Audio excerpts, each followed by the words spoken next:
श्रीमद् भागवत गीता में भगवान कृष्ण के उन उपदेशों का वर्णन है जो उन्होंने महाभारत युद्ध के दौरान अर्जुन को दिया था। गीता में दिए उपदेश आज भी उतने ही प्रासंगिक हैं और मनुष्य को जीवन जीने की सही राह दिखाते हैं। गीता में 18 अध्याय और 700 श्लोक हैं जिनमें धर्म के मार्ग का अनुसरण करते हुए सद्कर्म करने की शिक्षा दी गई है। जीवन की सभी दुविधाओं और समस्याओं का हल गीता में मिलता है। माना जाता है कि गीता के बातों का अनुसरण करने से जीवन बदल जाता है और व्यक्ति को हर काम में सफलता मिलती है।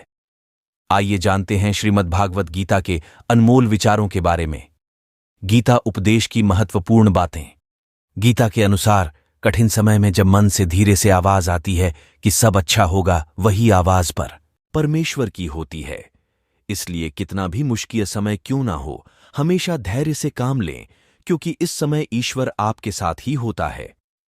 गीता में श्री कृष्ण कहते हैं कि बढ़ती आयु हर व्यक्ति को इस बात का एहसास कराती है कि उसे किन चीजों को महत्व देना चाहिए और किन्हें नहीं। एक समय के बाद मनुष्य को एहसास होता है कि उसने व्यर्थ ही उन लोगों को महत्व दिया जिनका उनके जीवन में कोई योगदान था ही नहीं। जब भी मन परेशान हो तो एक गहरी सांस लेकर अपने सारे कष्ट, दुविधाएं और परेशानी प्रभु के चरणों में समर्पित कर दीजिए, क्योंकि जीवन की सारी परेशानियां प्रभु के चरणों में आकर समाप्त हो जाती हैं। गीता में श्री कृष्ण कहते हैं कि हर व्यक्ति को अपने क्रोध पर काबू करना चाहिए। क्रोध आने पर व्यक्ति का खुद पर नियंत्रण नहीं रहता है और वो आवेश में आकर गलत काम कर बैठता है। गीता के अनुसार जीवन का कोई भी फैसला कभी भी क्रोध में आकर नहीं करना चाहिए, क्योंकि क्रोध में लिए गए फैसले अक्सर गलत होते हैं।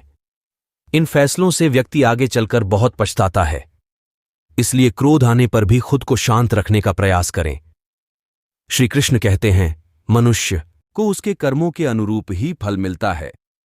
इसलिए परिणाम के बारे में सोचे बिना व्यक्ति को सिर्फ सही कर्मों पर ही ध्यान देना चाहिए। इस तरह अलौकिक जानकारी के लिए हमारे चैनल कृष्णा शिवम को सब्सक्राइब, लाइक, शेयर जरूर करें। जय श्री कृष्ण।